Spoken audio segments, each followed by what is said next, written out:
Right now, heavy monsoon rains have just unleashed absolute havoc across northern India. We're seeing one of the worst flood crises the region has faced in decades. So let's dig into the true scale of this devastation. Just think about that for a second. 10 seconds. That's it. That's all it took for one survivor's entire world to be washed away. This one account is just chilling, and it perfectly captures the terrifying speed and the raw power of these flash floods. And look, this isn't just one isolated story. We're talking about a massive area, from the Himalayan mountains all the way down to the plains of Punjab, and even hitting the nation's capital. An entire region is literally fighting to stay above water. To really wrap our heads around the magnitude of this, we've got to look at the sheer geographic spread of this disaster.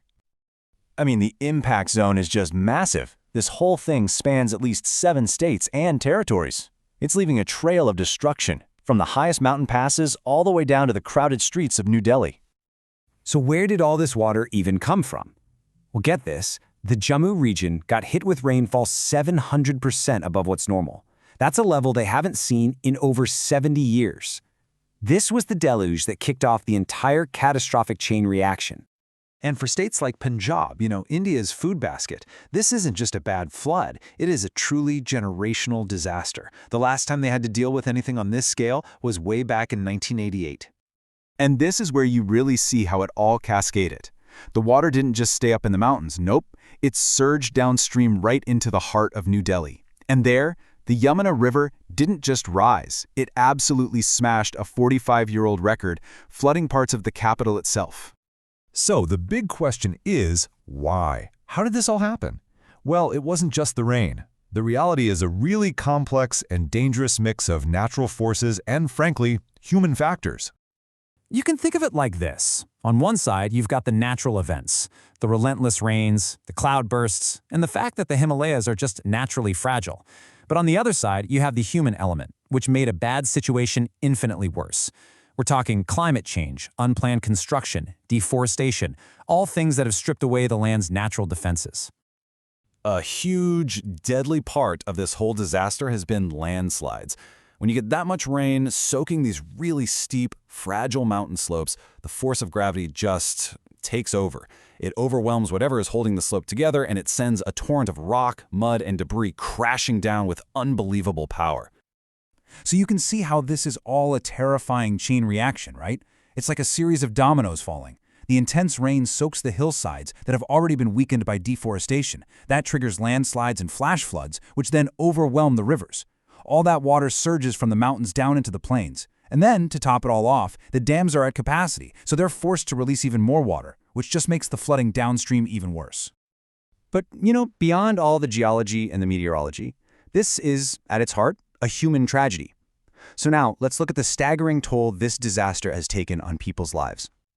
These numbers are, well, they're hard to even comprehend. In just one state, Himachal Pradesh, more than 70 people lost their lives. In Punjab, over 350,000 people have been affected, and almost 150,000 hectares of vital crops have been wiped out. And across this whole region, the very fabric of society, roads, bridges, homes, schools, it's all just been washed away.